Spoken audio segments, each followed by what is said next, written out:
Welcome to Over Channel BAMS Notes Library by Dr. Jitendra Gurab. आज हम त्रिदोषों के बारे में जानेंगे, समझेंगे कि त्रिदोष होते क्या हैं और उनकी इम्पोर्टेंस क्या है हमारी लाइफ में। त्रिदोष जो होता है उनको दोष क्यों कहा गया है? त्रि से तो आपको पता चल गया होगा, क्योंकि तीन होते हैं, इसलिए को त्रिदोष कहते हैं। ये होता है वात, पित्त और कफ। लेकिन क्योंकि ये हमारे शरीर में रहते हुए हमारी धातुओं को, हमारे मन को दूषित कर देते हैं, इसलिए इन्हें दोष कहा गया है। क्योंकि जो दोष हैं वो दो होते हैं, शारीरिक और मानसिक। तो त्रिदोष बेसिकली शारीरिक होते हैं, और जब तक ये हमारी सभी की बॉडी में त्रिदोष तो होते ही हैं। बस ये है कि अगर ये अपनी नॉर्मल वैल्यू में रहता है तो ये हमारी बॉडी को बिल्डअप करते हैं, क्योंकि ये बॉडी में ही इम्पोर्टेंटली होते ही होते हैं। लेकिन अगर ये अपनी मात्रा से या तो ज्यादा हो जाए या कम हो जाए तो ये रोगों के उत्पन्न होने का कारण त्रिदोष होते हैं।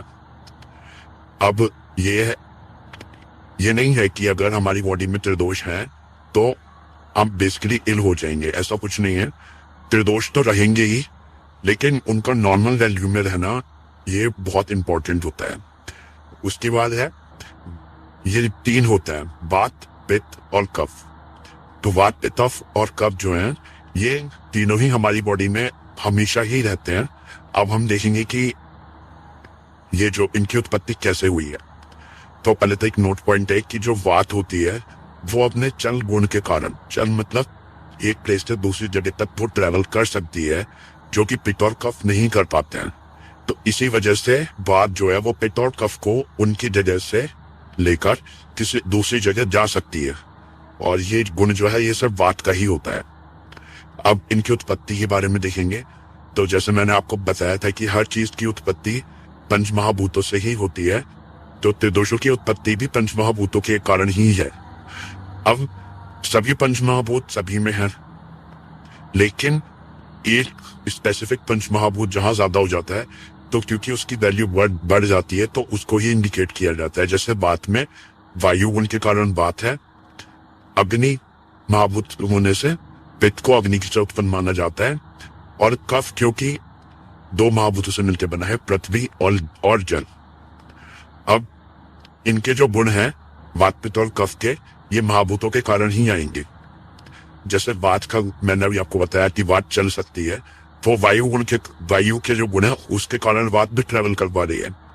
ऐसे ही जो कफ है वो भारी है, पृथ्वी की वजह से उसमें गंध है, और जल की वजह से जो द्रवता है वो कफ में है। और पित्त क्योंकि उष्ण होता है, वो अग्नि के कारण उसको वो अपना गुण मिला हुआ है। ये अभी आगे हम जब इनके पूरे गुण पढ़ेंगे सबके तब देखेंगे। अभी के लिए इनकी उत्पत्ति आप ऐसे ही समझ सकते हैं। फिर दोष धातु जो हैं और मल, ये तीनों चीजें क्या हैं, ये हमारी बॉडी को बिल्डअप करती हैं। इनसे ही हमारी बॉडी बनी हुई है, दोष, धातु और मल से। तो दोष तो ये तीनों दोष हैं, और जो मानसिक दोष हैं वो हैं रज और तम। शारीरिक दोष तो ये तीनों है, मानसिक दोष है रज और तम, सब जो है वो दोष नहीं कहा गया है। तो दोष धातु मल मूलम ही शरीरम, ये श्लोक दिया हुआ है। ये तो अष्टांग में भी दिया है, सभी में ये श्लोक आपको बेसिकली सभी में मिल जाएगा, और ये याद कर लेना चाहिए, क्योंकि श्लोक लिखने से क्या होता है, आपके आंसर को एक अच्छा रिव्यू सा मिल जाता है, कि अच्छा इंप्रेशन पड़ता है एग्जामिनर पे। तो कुछ तो श्लोक बेसिकली बहुत इजी होते हैं जो आप कहीं भी लिख ही सकते हैं, ये श्लोक उनमें से एक है। तो इसका मतलब मैं आपको बता देती हूँ, दोष, धातु और मल जो है ये ही शरीर का मूल है। मतलब इन्हीं तीनों को से मिलके हमारा शरीर बना हुआ है। धातु क्या होती है ये हम अभी आगे देखेंगे, पर मैं बता देती हूँ आपको। धातु है जैसे कि ब्लड, रक्त, ये अस्थि हो गई, ये सब धातु हैं। तो ये 7 धातु होती है, इनके बारे में हम आगे देखेंगे। दोष मैंने बताई दी है। और मल, पुरीश वगैरह, एक्सक्रीटा, ये सब मल के अंदर आ जाता है, ये भी हम आगे देखेंगे। मल जो है वो भी धातु से ही बनता है, दोषों से ही बनता है जो मल होता है, इस बारे में हम आगे देखेंगे। लेकिन ये आप देखें, दोष और धातु और मल, इनमें से जो मल है वो शरीर को धारण तो करता है, पर उसका पोषण नहीं करता। और धातु जो है वो शरीर का पोषण करती है, उसको धारण भी करती है।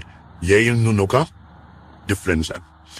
उसके बाद हम देखेंगे कि जो मैंने आपको बताया रोग हो जाते हैं, तो रोग कैसे होते हैं।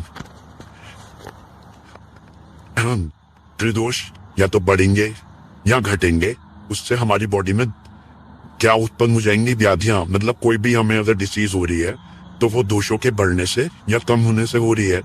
अब दोष अपनी अगर वैल्यू में रहता है तो हम स्वस्थ रहते हैं। तो वो घटते बढ़ते कैसे हैं, वो अगर हम ही कोई अनुचित आहार विहार कर रहे हैं, मतलब कुछ उल्टा सीधा खा रहे हैं, या फिर हम बहुत ज्यादा धूप में बैठे, ये विहार हो गया। विहार आहार जो मतलब खाते हैं, विहार मतलब जो हम ऐसा कुछ काम करते हैं उसको कहते हैं आहार विहार। तो हमारी ही अनुचित आहार विहार की वजह से क्या होता है, कभी दोष ज्यादा हो जाते हैं, कम हो जाते हैं, तो फिर वो डिसीज उत्पन्न करते हैं हमारी बॉडी में। फिर ये श्लोक भी आ सकता है, रोगस्तु दोष वैषम्यम दोष साम्यावस्था रोग्यता। मतलब कि जब तक जो दोष हैं वो साम्यावस्था में रहते हैं तो हमारी बॉडी को सही रखते हैं। लेकिन अगर दोष जो है बढ़ जाते हैं, कम हो जाते हैं, तो क्या होता है, उनके वैषम्य होने से क्या होता है, हमारी बॉडी में रोग उत्पन्न होने लगते हैं। उसके बाद ये है वात पित्त और कफ के भेद हैं। सभी के भेद हमको याद करने होंगे। वात का भेद है प्राण, समान, उदान, अपान, ज्ञान। पित्त का साधक, प्राजक, व्यंजक, आलोचक, पाचक। और कफ का क्लेदक, अवलंबक, श्लेष्मक, बोधक और तर्पक। इन सभी के फंक्शन क्या हैं, ये कहाँ पे होते हैं, ये हम आगे देखेंगे।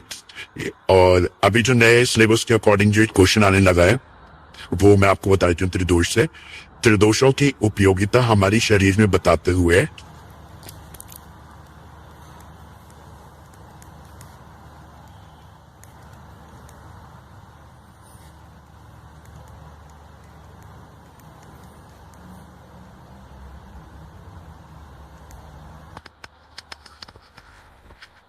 त्रिदोषों का सविस्तार वर्णन करें। ये क्वेश्चन अब आने लगा है क्योंकि पैटर्न बदल गया है। तो जो नए क्वेश्चन है वो बेसिकली इंपॉर्टेंस या उसकी इंपॉर्टेंस पे प्रकाश डालना, ये बहुत आता है आजकल। तो ये इसमें क्वेश्चन आजकल आता है।